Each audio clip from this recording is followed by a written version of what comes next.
자, 여러분 안녕하십니까? 자, 여러분 이번 시간에는요. 챕터 12장 실업에 대해서 같이 한번 보도록 하겠습니다. 자, 거기 보니까 첫 번째 줄에 당신의 이웃이 실직을 당하면 그때는 경기 침체 상태이다. 당신 자신이 실직을 당하면 그때는 불황이다. 예, 아무튼 이 챕터의 이슈는 실업이 되겠습니다. 이쪽으로 오시죠. 자, 우리 실업은요, 사실 노동시장에서 굉장히 중요한 것 중에 하나인데, 그냥 보통은 경제 원론 거시 파트에서 많이 하기도 하고요. 그렇기 때문에 이쪽에 나와 있는 내용은 좀 그냥 가볍게 좀 보셔도 되겠습니다. 자, 먼저 인트로 한번 봅시다. 첫 번째 줄에. 왜 근로자들 중에서 일부는 실업 상태에 빠질까? 그쵸? 왜 실업이 발생할까? 이게 이제 첫 번째 우리의 이슈가 되는 거예요. 경작 최고 난제들을 제기한다. 앞에 살펴본 바와 마찬가지로 경쟁시장 균형에서는 근로자들에 대한 수요 공급이 일치합니다. 균형 임금은 시장을 청산하고 일자리 찾는 모든 사람들이 다 일자리를 찾을 수 있어요. 그렇지. 만약에 우리가 생각하는 어떤 균형, 특히 경쟁시장에서 균형이다라고 하면 수요와 공급이 딱 맞아떨어진 상태이기 때문에 실업이 발생해서는 안 된다고요. 그래서 균형 임금은 시장을 청산시킨다라고 하면은 수요 공급을 딱 갖도록 만들어준다. 이렇게 되는 것입니다. 일자리를 찾고자 하는 사람은 다 취업을 하게 되는 거예요. 자, 균형에서는 당연히 이런 일이 성립해야 됨에도 불구하고 실업이 존재한단 말이죠. 왜? 지금 그 얘기를 하려고 합니다. 자, 미국의 실업률이 10년 동안, 20년 동안 비교적 낮았지만 2008년 경제 상황이 악화되면서 실업률이 빠르게 상승하기 시작했대요. 그래서 미국 뒤에 나와 있긴 한데 2008년 전까지는 실업률이 이렇게 낮았어요. 그러다가 2008년 금융위기가 되면서 실업률이 팍 치솟기 시작했어요. 실업률. 왜 이렇게 됐지? 뭐 등등등 그 내용들을 보려고 합니다. 그리고 2008년 이후에 여기 나와 있는 것처럼 실업률은 상승하게 되었고요. 뭐 미국 얘기예요. 자, 이것뿐만 아니라 다음 줄에 보시면은요. 실업 기간도 또 상승했습니다. 그러니까 실업 상태에 빠져 있는 실업 상태 기간도 더 길어졌어요. 상승하게 되었다라는 것을 알 수가 있습니다. 자, 다음 단락은 뭐 미국 얘기 넘어가시고, 자, 네 번째 단락 볼게요. 전형적인 수요 공급 모형에서 이거요. 경쟁시장이라는 수요 공급 모형에서 많은 수의 실업자들이 존재하고 있는 지속적인 현상은 이해하기 어렵다. 그렇죠. 시장이 청산돼야 되는데 아니 왜 시장이 잘 작동되고 임금이 작동되고 수요 공급 상황에서 왜 실업이 존재해? 그런 얘기는 좀 찾아내기가 쉽지 않죠. 자, 그래서 이제 몇 가지 얘기하게 됩니다. 발생 이유 중에 첫 번째는 자, 기업들이 시장의 균형보다 높은 임금을 지불하고 노동의 초과 공급이 존재하기 때문에 자, 균형 임금을 상회하는 임금보다 높은 임금을 제시하는 거야. 효율임금 가설하고 비슷한 거죠. 임금으로 노동시장이 초과 공급이 되는 거예요. 초과 공급이 발생하거나 공급의 노동시장에서 이게 발생하는 거. 아니면 임금이 경직적이어서 그러니까 균형 임금이 오르락 내리락 하면서 시장 청산을 이뤄야 되는데 임금이 경직적이다. 스티키한 거야. 그렇기 때문에 임금이 경직적이기 때문에 그래서 거기 나와 있는 것처럼 균형 임금으로 조정이 안 된다는 것이죠. 자, 그 다음 단락 보시면 실업자가 생기는 데는 여러 가지 이유가 있을 수 있고요. 정책 담당자들은 대개 몇몇 특성의 유형들을 가지고 있는 실업에 대해서 더 심각하게 생각합니다. 그러니까 이제 실업 상태가 일시적으로 내가 노무사 준비하거나 어떤 취업을 준비하거나 이런 것들 때문에 잠깐 일시적으로 아니면 내가 또 다른 직장을 찾아 나서는 과정에서 그건 이제 세 번째 줄에 보시면 어느 시기에나 많은 사람들은 일자리의 중간에서 이동 중일 수도 있다. 이렇게 얘기하잖아요. 그런 거는 이제 조금 괜찮은 상황이 되는 거죠. 그래서 실업에 대한 약간 실업 상태이긴 한데 이걸 좀 나눠서 봐야 돼요. 실업 상태, 유형 이렇게 볼 수 있는데 유형 중 네, 거기 나와 있는 것처럼 일자리들의 중간에 이동 중, 그러니까 일자리의 중간에서 이동 중인 상황이 될 수 있고요. 네, 아니면 단지 자진 사퇴했거나 일시 해고 또는 자진 사퇴하거나 아니면 일시적으로 해고되는 상태가 될 수 있고요.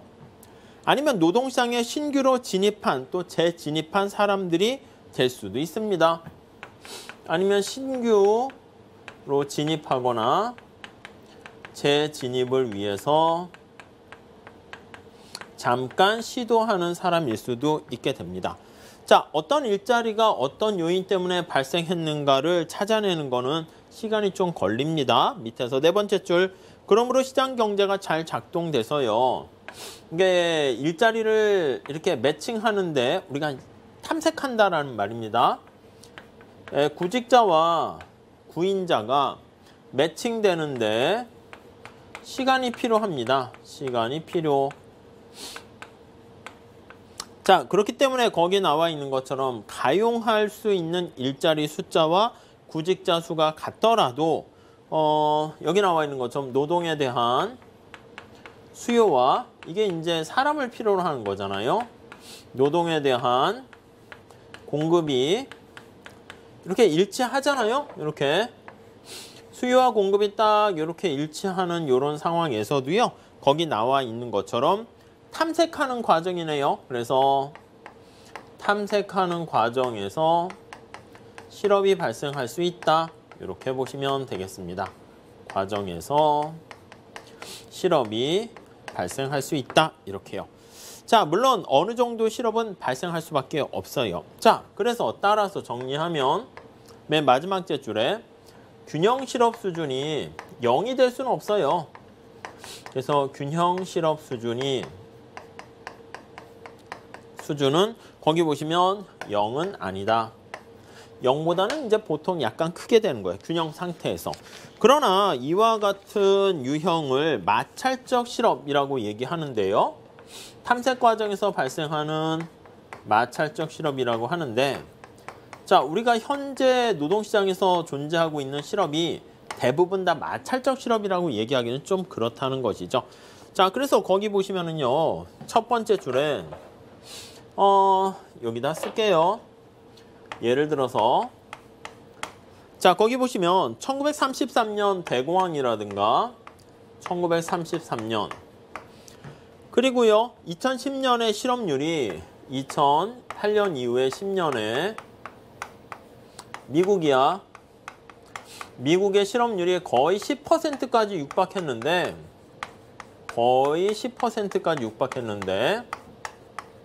자, 이 10%가 지금 여기 나와 있는 탐색 과정에서 전부 다 이거다라고 하면은 모든 걸 설명하기는 어렵다는 것이죠. 자, 그렇기 때문에 우리가 근본적으로 노동시장에 불균형이 있어서 실업이 발생하게 된다라는 거 알 수가 있고요. 그래서 그런 거에 대한 얘기를 좀 하려고 합니다. 자, 그리고 일자리가 탐색하는 과정에서 다음 단락 보시면 어떻게 경쟁시장에서 실업이 이야기하고 시장이 청산된다라는 게 이제 균형으로 가는 건데 그걸 방해하는 요인들이 뭐가 있는가 이런 걸 보려고 합니다. 자, 우선 첫 번째요. 미국의 실업 이렇게 나와 있습니다. 요거는 그냥 미국 얘기니까 그냥 한번 읽어보세요. 그리고 이제 실업률을 어떻게 측정하는가 보시면 우리 전에 봤었어요. 세 번째 줄 보시면 실업률이란 노동시장 참가자들 중에서 일자리를 찾고 있는 사람들의 비율이에요. 그러니까 이 실업률이라는 것은 노동시장에 참가해야 돼요. 경제활동 인구죠. 노동시장의 참가자들 중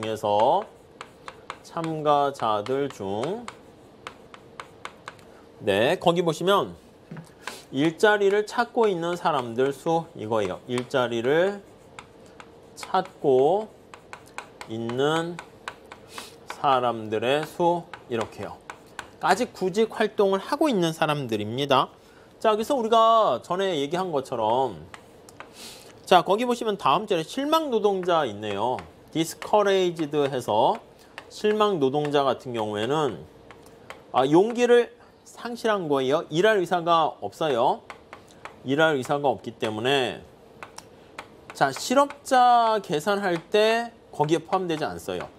그래서 실업률 계산할 때 포함되지 않습니다. 그래서 이런 사람들은 거기 보시면 아예 실업자들 숫자에 포함되지 않기 때문에 공식 실업률을 어떻게 한다? 낮추는 결과를 초래합니다. 그래서 실망 노동자들이 많아지게 되면 공식 실업률은 하락하게 된다. 이렇게 보시면 되겠습니다. 자, 그 다음에 다음 단락은 미국의 얘기 오른쪽에 나와 있는 그림이라든가 그런 걸 설명하는 겁니다. 2008년 금융위기가 되면서 이 경기의 어떤 변동성이 되게 커지게 되면서 실업률이 올라갔다. 이렇게 보시면 되겠습니다. 자, 그래서 다음 페이지 535페이지 가보시면 미국의 실업률 나와 있고요.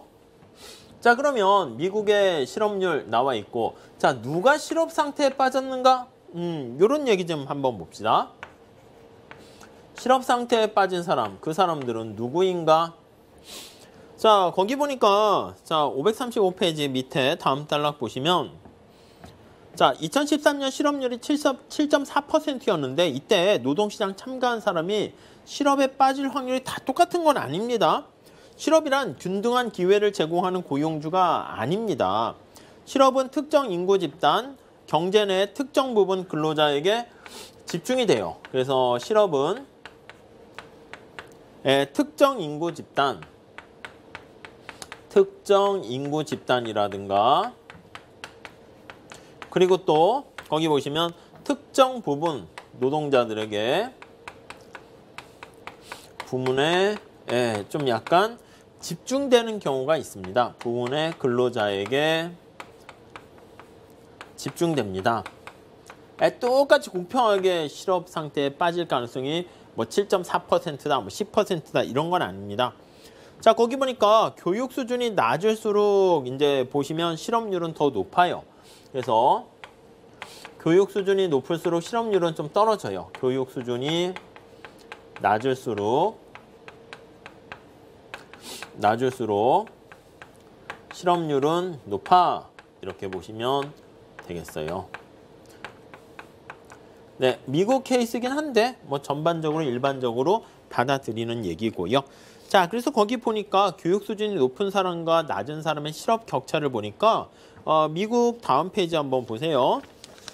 처음에는 약간 벌어지다가 점차 또 좁아지는 것을 우리가 볼 수 있습니다. 자, 다음 페이지 가볼게요. 교육 수준은 다른 두 가지 이유 때문에 실업률을 낮춘대요.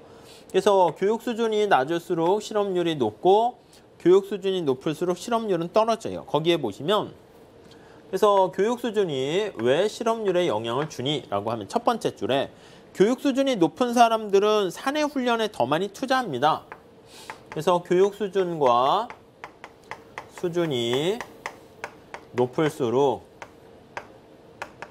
뭔가 이제 배우기를 또 좋아하는 사람이라고도 할 수가 있을 거예요. 이런 사람들은 사내 훈련에 더 많이 투자를 합니다. 우리 지난 시간에 본 것처럼 사내 훈련에 투자가 높아지게 되는 거야. 자, 이렇게 되니까 기업 특수 훈련 같은 걸 받게 되면 기업과 근로자가 짝지어졌을 때 경제 상황이 좀 더 어렵게 변하더라도 이미 이렇게 투자를 많이 했잖아. 높아서. 그러니까 거기 나와 있는 것처럼 해고가 좀 잘 안 해요. 해고가 잘 안 됨.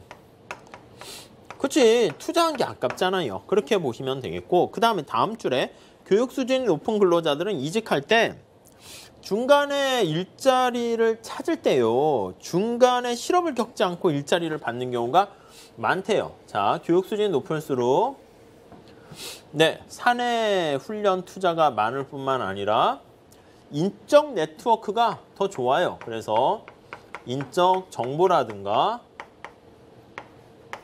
또 네트워크가 또 잘 깔려 있어요. 이렇게 풍부하게 돼 있어.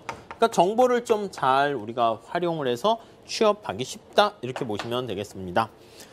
자, 그리고 이제 10대 실업률이 높은 이유는 최저임금 때문에 그럴 수도 있다. 오히려 최저임금의 부정적인 효과 때문에 그럴 수도 있다. 그래서 오른쪽에 표를 보시면 연령별, 인종별, 산업별 이렇게 나와 있는데 참고로 보시면 될 것 같습니다.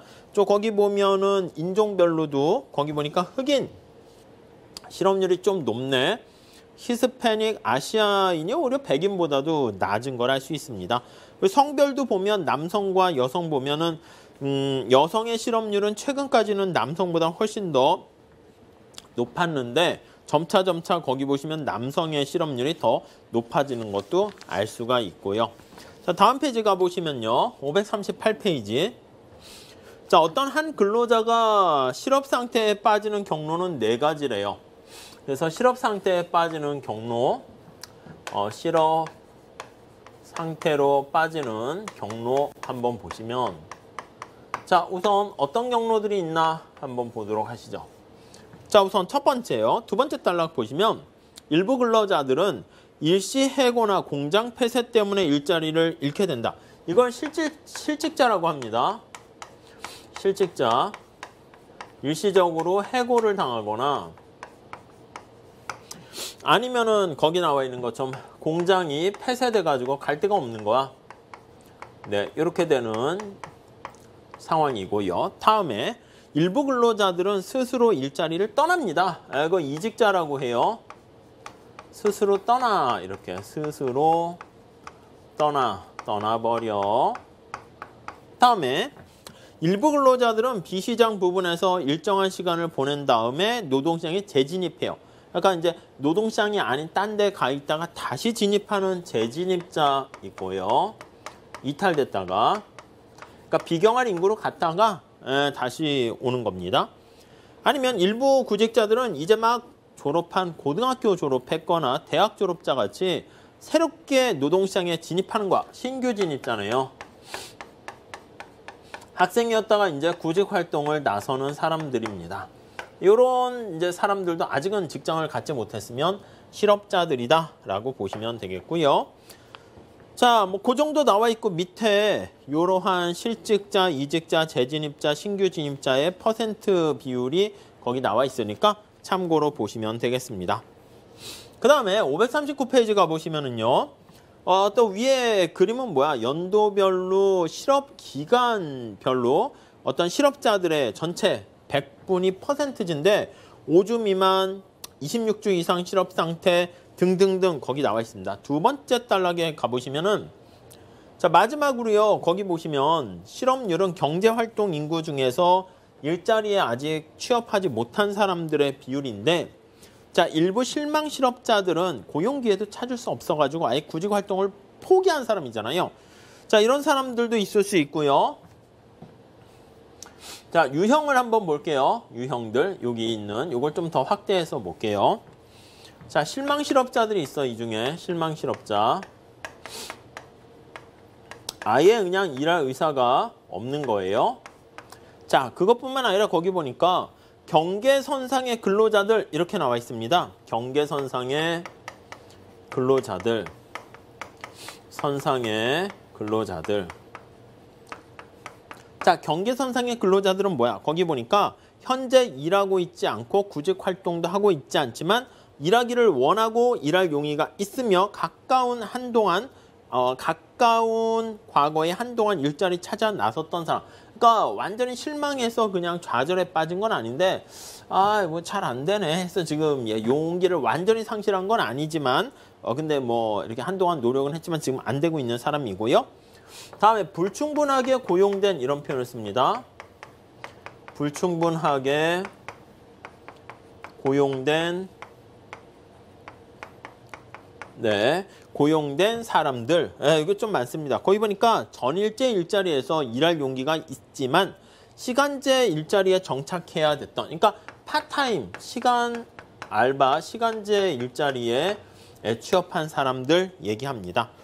자, 그래서 이런 집단까지 전부 다 어떻게 보면은 우리가 생각하는 정규직이라고 할까? 전일제, 하루에 뭐 8시간씩 일하는 사람, 그 사람들만 우리가 사실 취업했다고 하면 이런 사람들도 실업자라고 하면 진짜 우리가 계산하는 실업률은 훨씬 높아지게 된다라는 것을 알 수가 있을 겁니다. 자, 그리고요. 다음 페이지 가보시면 그래서 540페이지에 가보니까 위에 보시면 공식적 실업률, 경계선상에 선 근로자, 전일제 근무가 가능하지만 현재 시간제 근로자까지 계산하게 되면 실업률은 더 높아지는 거 알 수가 있습니다. 자, 그래프 바로 밑에 첫 번째 줄 경제활동 참가율이 2008년에서 2013년 사이에 극적으로 떨어진 거야.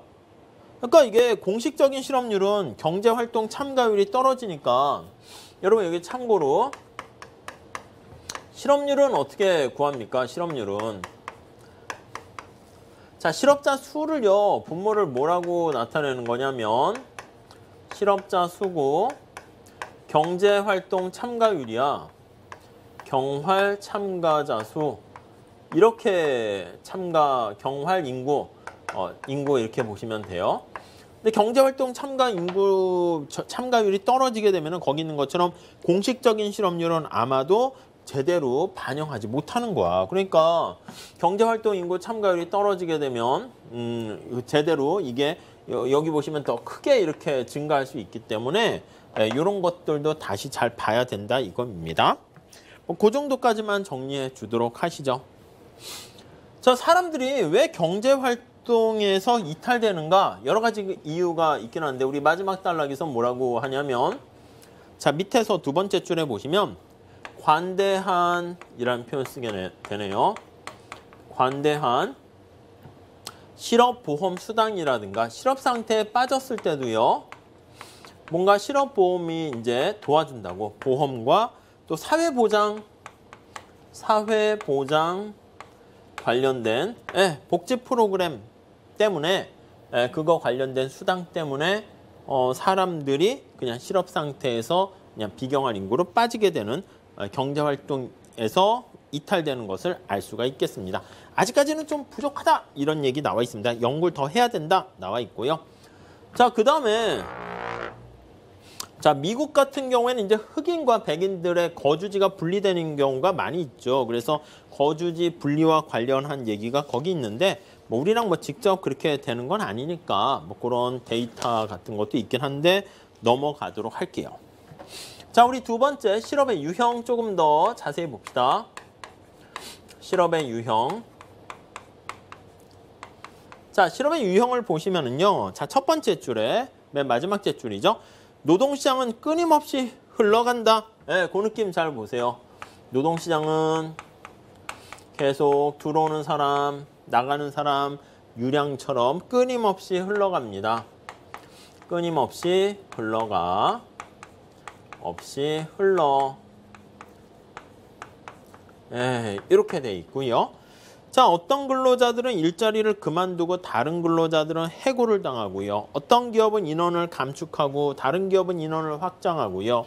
또 신규 진입자들은 학교 마친 다음에 시장에 진입하고 다른 근로자들은 다음 페이지입니다. 비시장 부분에서 일정한 시간을 보낸 다음에 시장에 재진입합니다. 어느 시점에서나 봤을 때 많은 근로자가 일자리 사이에 이동 중인 경우가 많이 있어요. 그래서 이동 중인 경우가 많이 있어요. 이동 중. 잘리기도 하고 취업하기도 하고 등등등. 자, 그래서 구직 중에 있는 근로자와 구인 중에 있는 기업들이 서로 찾을 수 있다면 매칭이라는 말이 다음 줄에 나와 있죠. 서로를 발견하고 이렇게 되면 좋은데 그게 잠깐 금방금방 매칭이 안 될 수 있어요. 그래서 일자리가 빨리빨리 매칭이 안 되는 거네. 일자리 매칭 사이에서 미스매치가 일어나는 거죠. 자, 정보를 얻는데 매칭에 필요한 정보가 필요해요. 그 과정에서 발생하는 실업이 뭐다? 거기 굵은 고딕체로 나와 있죠. 그래서 첫 번째 우리가 보게 되는 게 마찰적 실업이다. 프릭션이 있는 거예요. 마찰적 실업. 이렇게 보시면 되겠습니다. 자, 그래서 마찰적 실업이 존재한다는 것은 두 번째 단락 첫 번째 줄에 보시면 경제에 근본적인 구조적인 문제가 있는 건 아닙니다. 그래서 얘는 경제 구조에 근본적인 문제는 아니에요. 근본적인 문제는 아님. 그렇죠. 매칭이 잘 안 될 뿐입니다. 자, 그래서 근본적인 문제라는 것은 펀더멘털이 경기가 안 좋아가지고 경기 침체 이런 요인이 아니라는 거야. 그래서 거기 보시면 구직자 숫자와 가용할 수 있는 일자리 숫자 사이에 불균형이 존재해서 발생하는 겁니다. 자, 그래서 이런 마찰적 실업 같은 경우는 그래서 경제 정책 담당자들은 그냥 뭐 심각한 문제는 아니라고 봐요. 심각한 거는 아니다.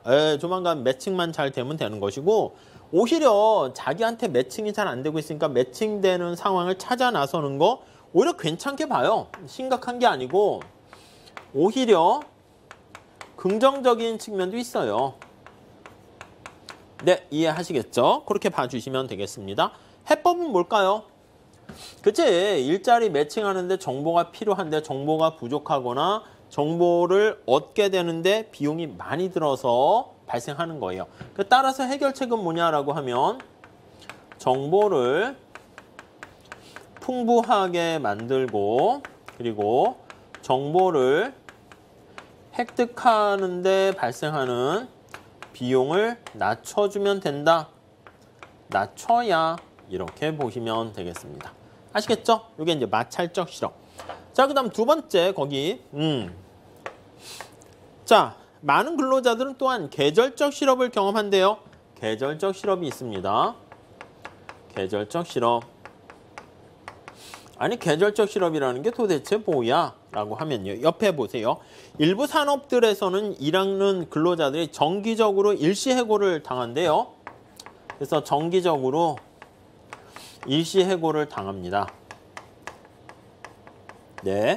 거기 보시면요. 새로운 모델이 등장하게 되는 시계장치처럼 규칙적으로 시장에 소개가 되고 자동차 같은 경우도 마찬가지죠.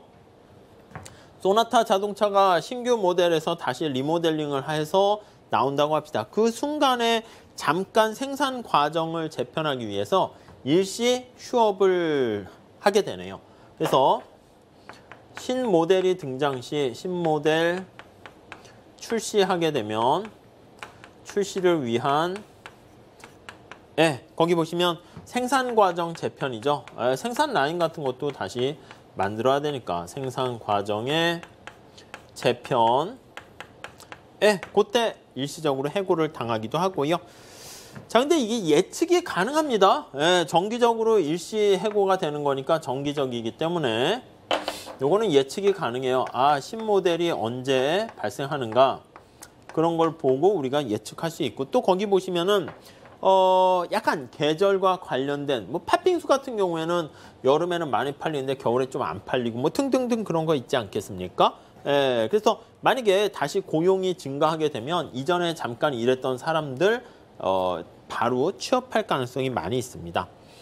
자, 문제가 되는 건 이런 게 문제가 되는 게 아니라 세 번째 구조적 실업이에요. 구조적 실업. 네, 이렇게 있습니다.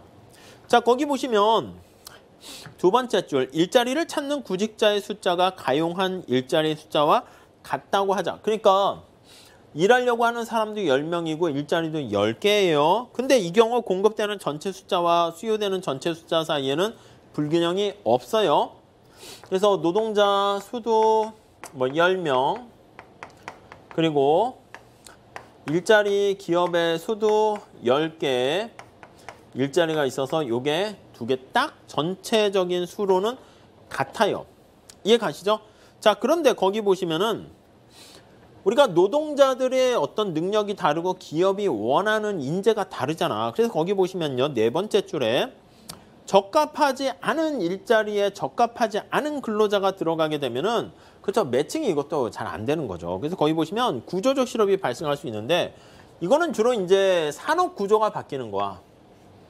이게 잠깐 일시적으로 매칭이 잘 안 되는 거랑은 좀 차이가 있어요. 그래서 거기 보시면은 어떤 경제의 어떤 부분은 성장하는 산업이 있고요. 우리가 쇠퇴하는 산업이 있죠. 사양산업이라고 합니다. 사양산업이 있어요. 여기에 이제 괴리가 발생해서 생긴다는 것입니다.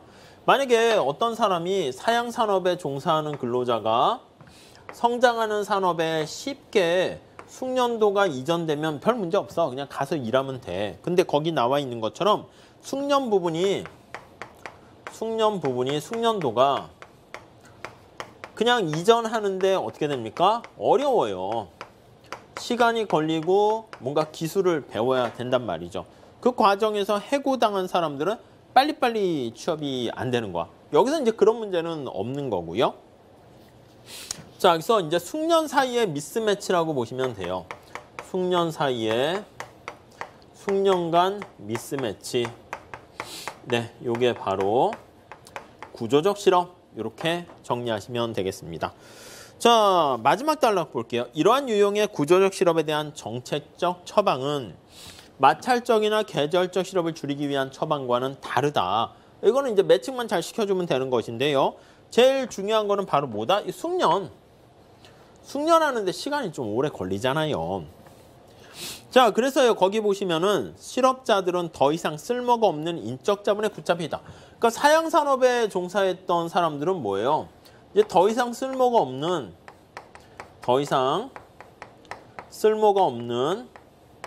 인적 자본에 빠져 있는 거죠. 그래서 인적 자본에 거기 보시면 구속돼 있어요. 붙잡혀 있다. 이렇게 돼 있네요. 발이 묶여 있다. 이렇게 보시면 돼요. 고착돼 있다. 자, 이걸 해결하려면 어떻게 해야 됩니까? 숙련을 좀 높여야 되니까 맨 마지막 제줄에 어떤 숙련을 주입시켜 줄 수 있는 훈련 프로그램이 필요합니다. 숙련도를 올려줄 수 있는 훈련 프로그램이 필요하다. 네, 이해하시겠죠? 네, 그렇게 봐주시면 되겠습니다. 자, 다음 넘어갈게요. 자, 그 다음 페이지 가보시면 자, 또한 구직자들의 숫자와 가용할 만한 일자리 숫자에도 불구하고 구조적 불균형이 있을 수 있습니다. 심지어 숙련이 서로 다른 부분 간에 완전히 이전 가능한 경우에도 그럴 수 있어요. 이러한 불균형은 경기 침체 때문에 발생하는 거야. 그래서 네 번째는요, 우리가 경기적 실업이라고 얘기합니다. 경기적 실업. 이거는 뭐 간단한 거죠. 경기 침체 때문에 발생한 거야. 그래서 노동시장은 생산물 시장에 파생 수요라는 성격을 지니고 있잖아요. 그렇기 때문에 경제가 침체돼서 현대자동차가 안 팔려. 그럼 자동차 생산하는 데 있어서 재고가 쌓이게 되니까 생산을 줄이죠. 그래서 거기 보시면 경기 침체라는 게 바로 뭐예요? 예, 거기 나와 있는 기업들은 소비자 어떤 수요의 감소에 대응하기 위해서 기업들은 경기 침체기에 소비자들이 자동차를 안 사요. 수요 감소에 직면하게 되고요. 감소에 대응하기 위해서 어떻게 한다? 맞아요. 인력을 조정하게 되는 거죠. 거기 보니까 인력을 줄이게 됩니다. 그래서 인력을 감소시키게 되고 이러한 인력 감소 과정에서 바로 실업이 발생합니다. 자, 그 다음에 이런 상황에서요. 또 임금이 바로바로 조정이 돼야 되는데 임금이 또 되게 경직적인 경우가 많이 있습니다. 그래서 거기 cyclical unemployment 바로 옆에 보면 근로자들의 초과 공급이 존재하지만 실업이에요. 노동시장에서 초과 공급이 존재하는데 이 초과 공급이 해소가 안 돼요. 왜? 거기요. 임금이 경직적이기 때문에 임금의 특히 하방으로 경직적입니다. 하방 경직성으로 해소가 잘 안 되는 상황이 발생한다라고 보시면 돼요. 대표적인 경우가 왜? 거기 보시면 노조가 강제하는 임금 인상이나 예를 들어서 노조가 저항하는 거야. 임금 인하를 저항하는 겁니다. 아니면은 임금을 인상해달라고 하거나 아니면 정부의 최저임금 때문에 임금을 어떻게 낮출 수가 없는 거예요. 네, 이런 것 때문에 임금이 하방 경직성을 갖게 되는 수가 있다. 자, 다음에서 살펴볼 바와 같이 경제학자들은 최저임금과 노조가 존재하지 않는 경우에도 임금의 경직성과 관련해서 실업이 발생할 수 있음을 보여주게 된다라고 나와 있습니다. 해법은 뭘까? 해법은 그치? 이거는 방법 없어. 해법은요. 해결책은 경기를 그냥 다시 부양시켜야 돼요. 그래서 경기의 부양을 통한 저기 나와 있는 수요가 감소했다고 그랬잖아. 수요를 증대해야 된다라는 것을 알 수가 있습니다. 네, 이해하시겠죠? 자, 그래서 우리가 이번 시간은요, 실업이라는 거에 대해서 유형에 대해서 몇 개 살펴봤고요. 그 다음에 미국의 실업을 중심으로 해가지고요, 여러 가지 실업과 관련된 이슈가 굉장히 관심사가 된다라는 걸 봤습니다. 자, 우리 다음 시간에 정상 상태의 실업률서부터 해가지고요, 탐색과 관련된 여러 가지 얘기들을 이어서 하도록 하겠습니다. 자, 우선 여기까지 하도록 할게요. 감사합니다.